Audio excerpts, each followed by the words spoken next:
Welcome to the Startup Funding Espresso. I'm Halti Martin, where we talk about how to raise funding and invest in startups and the time it takes to drink an espresso. If you have a question about startup funding or investing, please go to the website, startupfundingespresso.com, and type in your question into the chat bot in the lower right corner to receive an answer. I hope you enjoy this episode. Hello, this is Halti Martin with the Startup Funding Espresso, your daily shot of startup funding and investing. Web3 brings new challenges to the startup leadership. Here are some key skills a Web3 CEO should have. In addition to basic leadership skills, the CEO will need a strong grasp of financial terms. In particular, the CEO will need to understand tokenomics as it sits at the heart of a Web3 company. Marketing is another key skill for the CEO.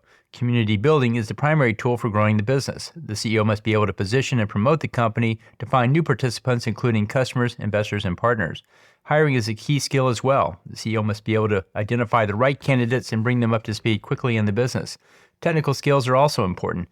A significant portion of the company's business will be tied to smart contracts, which are written in computer code.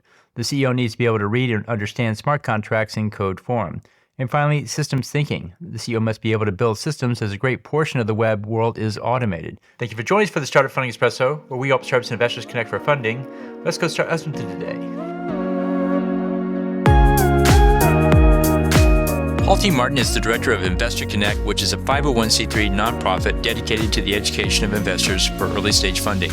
All opinions expressed by Hall and podcast guests are solely their own opinions and do not reflect the opinion of Investor Connect.